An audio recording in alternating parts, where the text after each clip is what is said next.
Hi,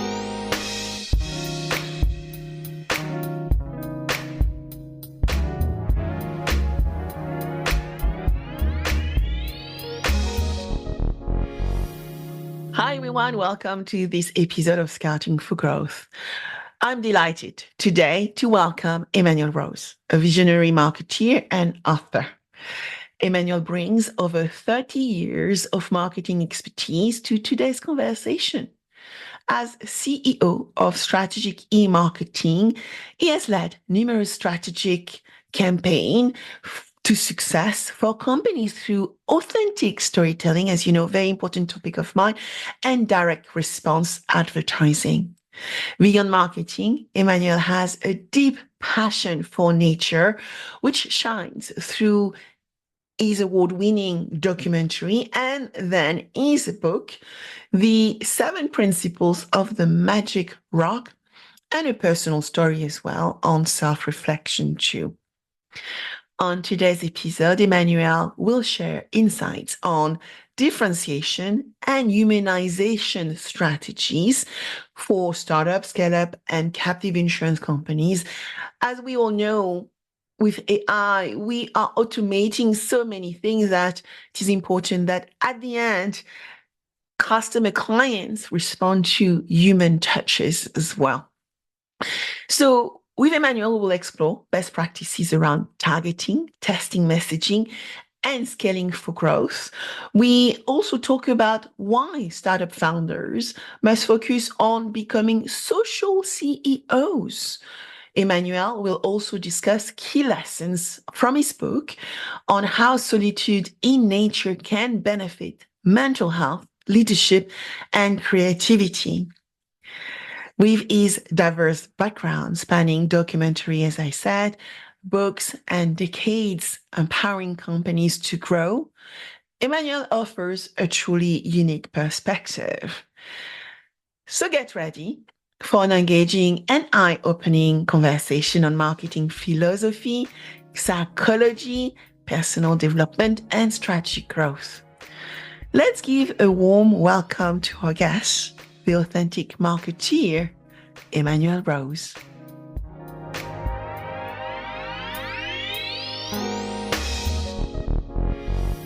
Hi, Emanuel. Thank you so much for joining me on Scouting for Growth. Yeah, thank you so much. I'm really happy to be here. Looking forward to our conversation. Same here, Emanuel. So let's just get started with a little bit of understanding about your background, Emanuel. You have a lot of strength in marketing, amongst others. So can you tell us how you got to where you are today? Well, the short version is a lot of work since the 1990s. So that's when I started. I started when we still would send faxes and letters to prospects. I remember that actually. Yeah. Sending So little presents to them as well to actually yeah, create a bit more exactly. attention, right? Yeah, so over the years, I've worked with a lot of companies, both as an employee in the marketing or sales department, or product as a product manager, or consulting. And for the last 15 years, I've been working as an agency owner and working with both B2B and B2C clients, and staying one chapter, 1 hour, 1 minute ahead of the clients as things change in the way it's so dynamic now. So how do you actually look at the change which is affecting marketing, if I can go into that conversation immediately, and how it affects you? Everybody is talking about AI, generative AI, and thinking it's going to transform the way we do marketing. How do you use it? How do you communicate with your clients around the transformative power of technology, maybe, and how does it affect you every day? Well, I think it's first and foremost, it's a tool of marketing, right? The AI and generative AI. And like all these tools that we have, it has to be deployed correctly and with the intents of the campaigns, or the focus of the brand. And and that's how I describe it to my clients. Like, yeah, please go mess around with Chat GPT or Gemini or whatever tools that are out there that are interesting to you. check it out. And then you can see how complicated it actually is to use the tool. And I think it's amazing. I love it. I think that it's forever changed marketing. It's forever changed my marketing, and it the ability to warehouse information and call on that information for as a client campaign or for my own writing, Hmm. and draw out summaries or draw out checklists or draw out new ideas that haven't been considered, I think is super powerful. At this point in time, it still takes a human being to drive it. And Correct. um, in the future, that may be different, but right now, it takes somebody with experience and strategic thinking and understanding human psychology and human dynamics and interactions in order to massage the tool to get an output that's valuable for the process of getting people to say, tell me more, which is the Yeah. ultimate goal of marketing. Yeah, you're absolutely right. I also read about you, Emmanuel, that you have a award-winning documentary. And so it would be great if you could tell us a little bit more about it. And, what did you got from it, which has shaped your creative pursuit today and your work as well? Yeah, so the documentary was about an indigenous tribe in Northern California called the Wiat, and we uh, worked on this project with them to uh, help tell their story about a tragedy that happened that was perpetrated upon them in some a very important spiritual land, and they were able to use that documentary as a fundraising tool and as leverage ultimately to get that property deeded back to them by the city of Eureka in California. Um, and so, for me, um, it was a process of being creative, Yeah. but it was also being a connector of two worlds, right? So we're telling this very powerful story from the perspective of the tribal chairwoman, and at the same time having to blend it into foundations and funding sources in California and the United States. So, like all things creative, it had a lot of moving parts and a lot of demands, but um, it was an honor to be able to participate and to ultimately have it be successful. Yeah, because I guess you went very much into storytelling and also teaching and learning or exploiting how the power of narrative as well as humor as well, which is critical in the world of marketing today. And so when you look at your method, right, you have a core in marketing and psychology and Mhm.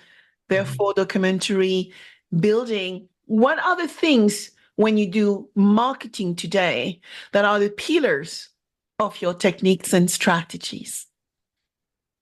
I call it duct tape simple. Maybe that's just an American term, but uh, it's very fundamental, right? It is the idea that as marketers, we're taking and identifying a problem, and from that problem, then we're saying, here's a solution. Here's one of Mhm. our solution to it, which is probably what I'm selling, and maybe agitating it a little bit, right, and triggering people, and then offering a call to action, and giving them some way to get in touch with us as the service provider and take care of that problem. Um, I I like to make it as frictionless as possible, and I think that's something that has gotten lost again in marketing. This is kind of the second round of the internet marketing, and we're back to pop-ups and all this interruption in trying to get email addresses and text message phone numbers, and so we've created more friction again in digital marketing. I think that's a huge mistake, and it does not build long-time brand value, and it makes everything very transactional rather than client based. And the difference between a client and a customer is that a client, you actually care about them and about what their concerns are. And a customer, you're just doing business with them. This one transaction, the convenience store or something. So this interruption marketing, I think, has got to go away again because it's counterproductive. Interesting. The other day I was trying a new product. So, I usually very early in the morning, I look at my different social channel and I was on Instagram and there was this product. I said, oh, this is interesting. So I said, okay, let me try and look at the engagement journey. So this campaign took me to LinkedIn and I like LinkedIn. This is my favorite platform, actually. So it took me to LinkedIn. And so, okay, gone to LinkedIn. And then some of the data collected from me was my email address and my mobile number. So first I checked them out on LinkedIn. I said, okay, credible business. I actually looked at the tech, from the founder of the company. So I said, okay, let's give them the information they asked me for. And so the next step of the process, I started getting a direct message, a DM. Yep. And so I said, okay, let's see where that is taking me. So it was very nice to start with. I was, talking to a chatbot. I knew it was probably a chatbot, but where it stopped is when it said, when do you want to meet? I said, okay, here's my Calendly. Find a time. The chatbot Yeah. could not read my Calendly. So it Right. just stopped there. And I thought, it's interesting because they have an interesting product, but they have not thought through the full end-to-end engagement. And I assume that is what you are talking about, the fact that we have introduced friction in the process, and then we have forgotten how we reach not only the customer, but our clients, so that we can build long-term relationship by creating a seamless, friction-free experience. What's your view today, Emmanuel? How do we do that? I love your example, and um, I think I don't know if it's a generational thing, but I think that we have forgotten that our job as a service provider is to serve our clients, and making it as simple and as easy for the other person to work. And so, in your example, is perfect because I follow that rabbit hole, especially on LinkedIn. You get a lot of those messages. Yeah. Sounds very good, though, whatever the offer is, we're going to get you 30 clients a month and you're not going to pay until they get to you and all that stuff. So I'll follow that along until I put in my calendar and I say, please schedule a time with me. They say, no, no, no, for the value of my boss, I need you to put in your time into the calendar. I'm like, No, done. No, that's not my job not my to job. do your job. We have the same strategy. Said, no, you want Yeah. me as a client? It is not my Yeah. job to put my time in your calendar. My Right? time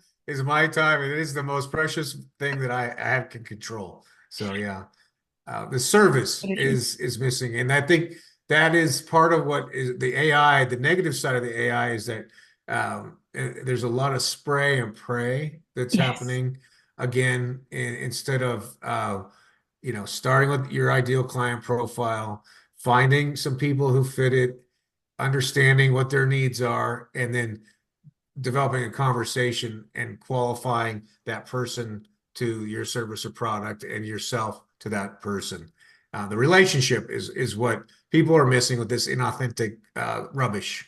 Yeah, no, yeah, absolutely. But I think, because I'm a tech ambassador, technology can enable you and can help you. It can augment you, but you always have to check everything that comes out of it. And yes, as you said, it just takes a little bit longer. The other day I had to put together a presentation on generative AI for Mhm. a conference taking place in Greece, actually. And I got the feedback, it went very well, but I didn't go and fly. I could not fly. And so I said, you know what? Because we are talking about generative AI, I will do a presentation for you, but I will also use my avatar so that people can understand Right. authentically what it is about. So I use my avatar, and at the end, I said, "Hi guys, it's Sabine," and yes, that was my avatar presenting this presentation to you because I wanted you to be completely immersed with the power of what the technology is. They said, "By the way, for me to put this together, my 20-minute presentation, it took me 4 hours." So just to let you know. Yeah. And so did that actually save you time is the question. Perfect, But Yeah. I want you to be a purist, and I Yep. actually demonstrated what can be done using the technology. But so, Emmanuel, I know you work with a lot of ventures and startups. And so I want to move into the captive world now, because after our last conversation, I gathered that you're working in captive insurance. And so you mentioned you're working with an agricultural startup on captive insurance model. Can you explain what captive insurance is for you and how it works within the world of this startup you are working with? Yeah, so for this startup is a for captive insurance, it is a model where you create a wholly owned subsidiary and then you fund that from your profits each year. The men who started this company owned farms themselves, Okay. and so that's why they wanted to start with the agricultural vertical, Mhm. and then next we'll move into medical vertical, and then next it'll be in a general mid-sized business vertical. So that's the product, and it's been fascinating to learn about for me. And the go-to-market strategy that I've created has been around humanizing the product so that we can see from the end user's perspective how this captive product will help them with succession planning, will help them keep their farm running and the machinery and equipment working so the animals are well taken care of or the trees are well taken care of. And generating as much emotion around this, Yeah. which is, typically insurance can be very dry, especially when you're working with very smart people who have built all the actuarial tables and love the Very spreadsheets. mathematical people, yes. The But actual mathematicians, yes. drawing out the human story and the humanity of the people who started the business has been my focus in this initial push. Yeah.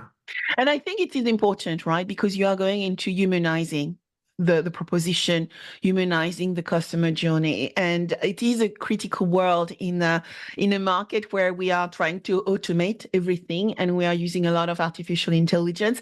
So what has been your experience and what is generally your experience when you look at humanizing product and services or connecting and influencing the target market you are going after? Are there some tips you can share with us today, Emmanuel? Well, I want to encourage people to use tools that are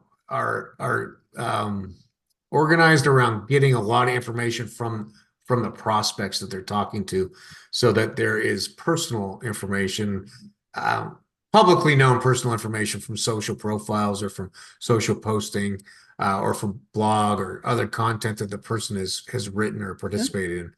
So that personalization is straightforward and should be part of every AI tool that you use.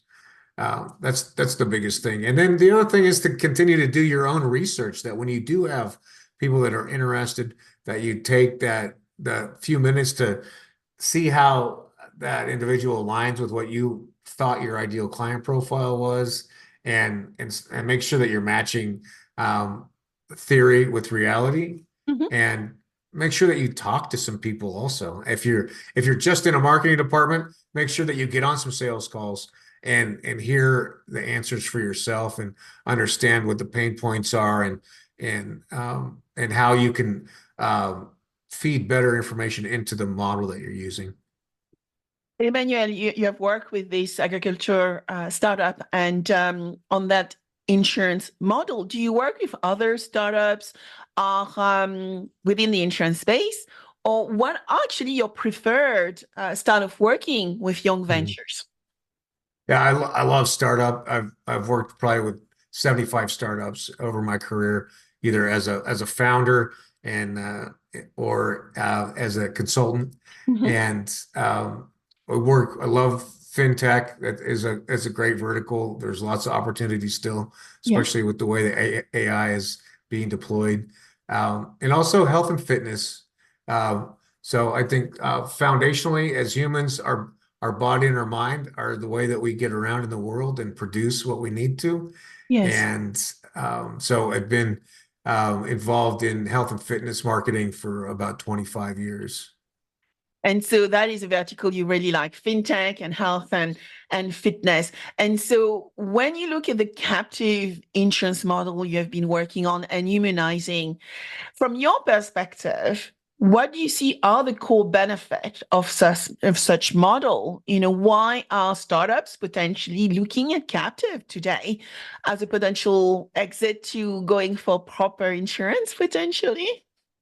Yeah, as a supplemental insurance, that is an amazing tool as a way to maintain capital, right? So instead of pushing it to the government or to another company, you're able to Mhm. use it and deploy it to your own benefit. That's those are probably the two biggest reasons, and then to be able to build a plan for how you'll be able to, especially in agriculture, how you'll be able to let the business migrate to your family over time. So it's those are the critical areas of business in the United States right now. Tax management, um, investing and being able to have your family taken care of when you're not working anymore. Yeah, no, absolutely. And I think, when we think about captive insurance, and I just want to re-mention that, Emmanuel, to our listeners, it's a form of self-insurance where a business create its own insurance company to cover its risks.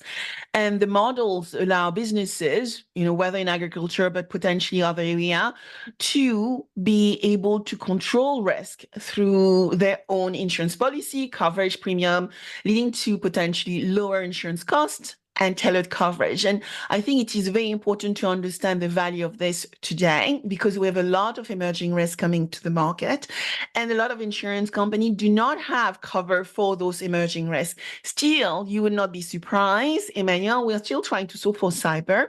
A lot of cyber risks cannot be insured.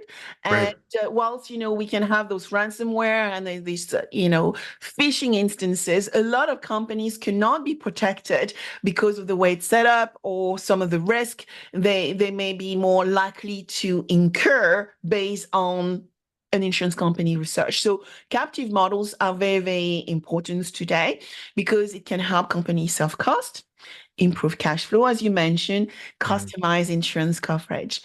And with your strategy and your approach, Emmanuel, around building go-to-market strategies for large and small companies, what do you see are the key criteria, differentiation criteria that we need to look into when we start building those strategies as we try to humanize marketing potentially as well for the customers It's we're after? Yeah, it's really about verticalization and micro targeting. Um, so that's the first part is to understand where the most direct approach is that will yield some market understanding, right? That's always the challenge with a startup is you really believe you have a good idea, you've prototyped some things that worked, you have some investors who believe in you, Mhm. but you've got to get some traction. And so I love to sell to friends and family first, and get the sales process dialed in, to get the messaging Right. clarified, to build a little bit of revenue, and then it's like it starts to feed on itself. It gets the momentum, and the more you do it, the more you do it, Absolutely. and you verticalize in these very small ways and test. And now we can test with very small dollars these concepts because we can buy social ads or we can buy Google ads and we can see what happens with A/B testing. We can do cold email outreach to B2B clients and see what the responses are to A/B testing.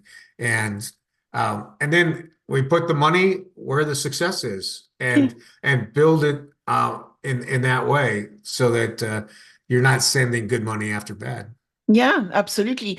And one things which come to mind as you are talking about micro segmenting, it's interesting because once upon a time we could actually push our offers to big segment of the market, but today I don't think it worked that much, right? It's about Mm-mm. niche targeting. It's really Yep. understanding the macro events or the micro touch points to get a specific audience to a specific point. I think maybe awareness before we lead generate and we sell. So it's also understanding the new, if I can call it the new marketing process, Yeah, which is probably a bit different from what we used to do. But it's also about designing authentic story.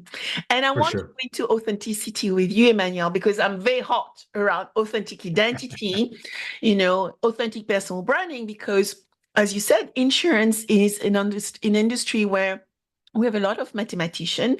We also sell a lot of our product through brokers.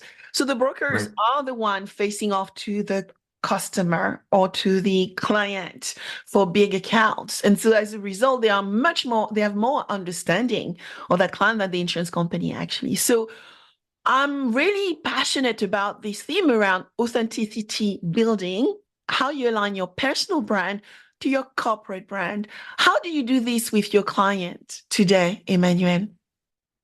We draw out the stories of who they are as a person, and we imbue that into the brand and into the materials.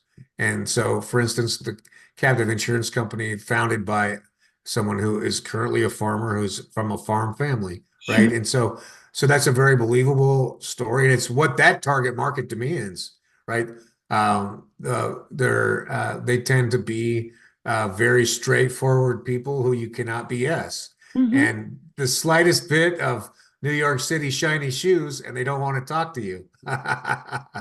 So it's important, whatever it is, that whether it's lawn care or whether it's life insurance, that the humanity of the person, whether that's that they love to take their daughter golfing with them to all the fundraisers that the insurance agents go to, or any part of that that's the emotional story about the human being can get pushed into the branding. It's interesting, right? Because I love your story around the agricultural, the farmer, right? And so really using that strength, that key core competency really as part of the story to actually convince, I assume, the investors and the potential clients of these startups to actually really create this alignment. Can you share with us some more of your techniques and how you actually test messaging pre-launch and how you actually implement your method with early stage ventures? Because we have many of them listening to this podcast, actually, Emmanuel. Well, the most important thing that I see is that I take these little bites. So, we've got a market of in California farmers. It's about, say, 5,000 people is the initial list we have. Okay. So I take a little bite of that and I'll send 500 direct mail pieces. And I'll take a little bite and I'll send 500 emails with the first message. And then see what happens, right? And make changes based on what the market feedback is, because nobody is smarter than the marketplace. We know Yes, this. absolutely. So it's important that the testing happens, and that there's slightly different messaging so that you can see when it is successful, which one is the most successful. And then the same thing with the ads, that you're going to use ads to drive to the website. Is it a long form ebook that's a better response, or is it one page download that's a checklist, so that we can start to understand um, who's responding to which offer, and does that align with what we were guessing or planning for? Yeah, no, that's really cool because you have, this testing mechanism you're actually applying upfront, right? Ebook, guide, checklist to actually see what is attractive or interesting for the target audience so that then you can actually move them along the next phase. But what you are trying to do is starting industrializing the process, right? Yes, That's the reason why you are doing this, I assume, is because at some point you want to move this early stage startup to a scale up mode, right? For that absolutely. marketing channel strategy to be completely replicable, reusable, Right. outside the way. So tell us And How do we Yeah. move from early stage to scale stage when you think about your marketing method? Oh boy, you're digging in deep now. Yeah. So the first thing is the building systems, and I think that's what you're alluding to, is that uh, we're learning the marketplace and we're learning internally about what needs to happen. And um, the challenge at prospect nurturing is that at every stage that you're providing value. So every email outreach has got to provide value, and so we're having to build all these little tiny feeders in each of these verticals, and once that is documented and we have these foundational documents, then we use a tool, a CRM tool, like Pipedrive or Zoho, any one of these, and we build these templates in. And so then, right now we're in the founding team. We'll have a first hire. We'll train this first hire in these systems and have everything templatized. That person will hopefully have very high emotional intelligence rather than product intelligence. Mhm. And then at that But point, that is we will, important, Emmanuel, right? I think it's very absolutely. important what you are saying. Yeah. Product intelligence versus human intelligence. Yes. And so, the founders are the most excited and the most knowledgeable, but they're not the best salespeople. We know this. It's a very rare founder that's a very good Mhm. person.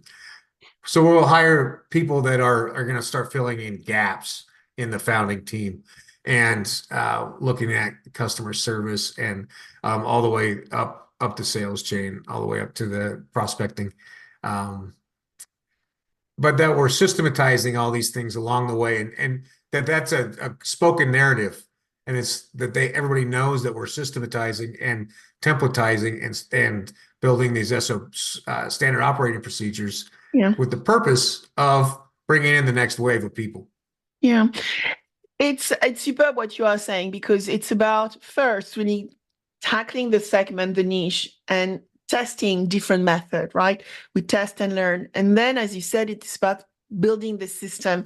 What I want to ask you a bit more of as an expert go-to-market strategist and humanization strategist, Emmanuel, is you mentioned the founder's challenge, the founder's dilemma, who often, are not the greatest salespeople. What are actually the best skills for a founder based on what you've seen around those ventures you have worked with, which have scaled? What are your expectations of a founder? And actually, I want to make sure we highlight it's okay for a founder not to be the best at selling, Oh yeah, right. right? Yeah. So what's your view on that? Because often I talk to founders who are very uncomfortable not to be the top commercial executive in this world, but it's about augmenting oneself with the right skills.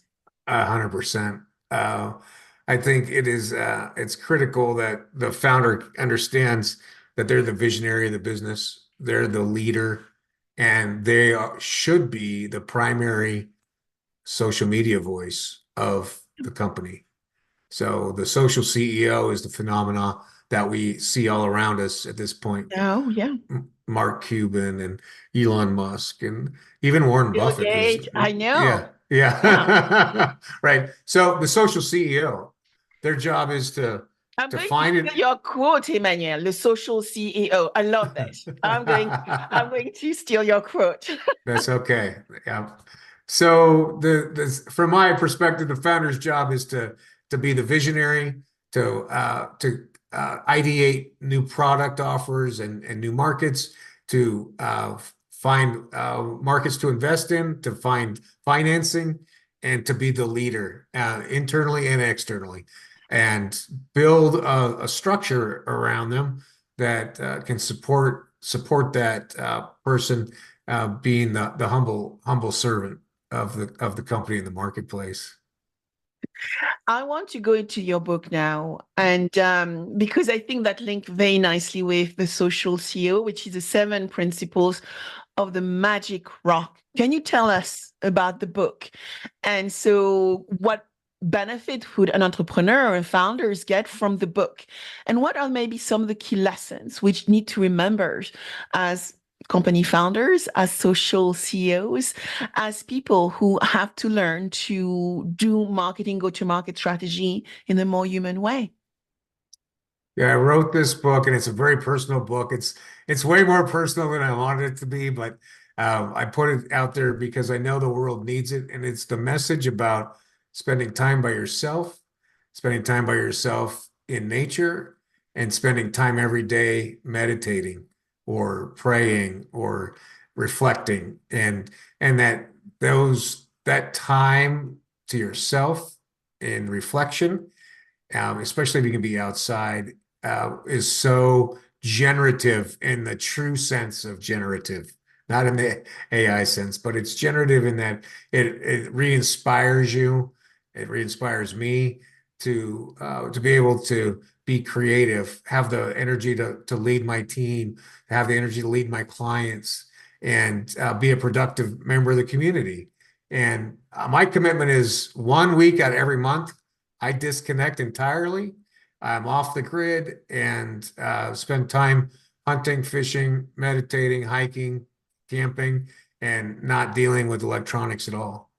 That's commendable. I don't know whether I could do that. But I think it's very commendable that you're able to switch off.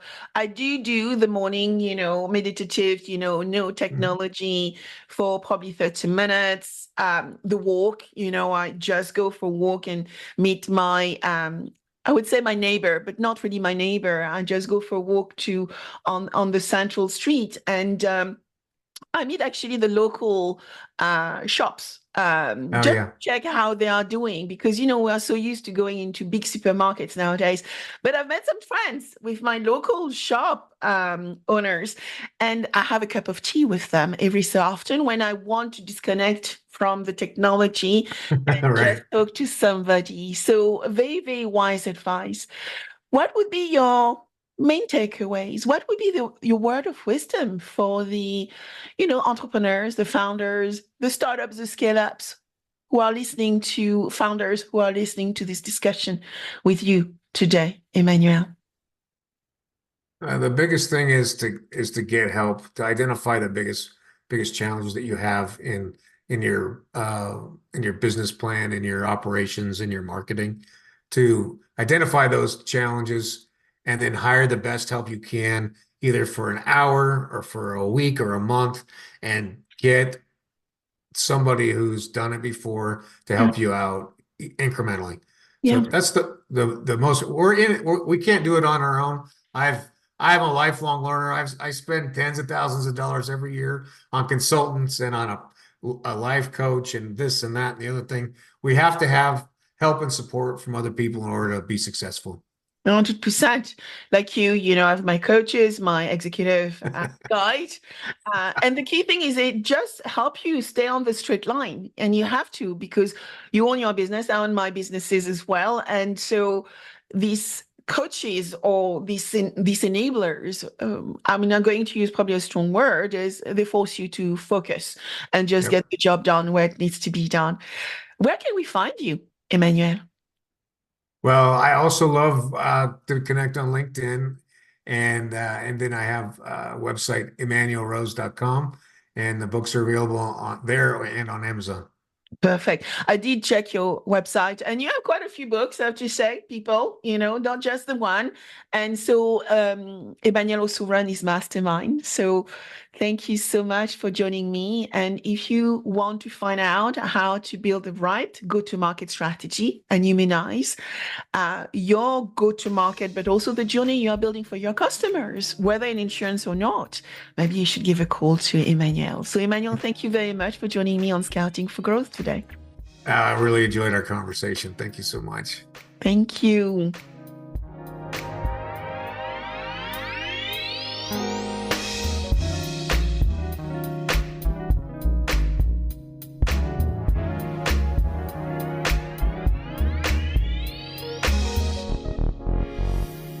I hope you enjoyed this episode of Scouting for Growth. Please subscribe, share with friends, and leave a 5-star rating.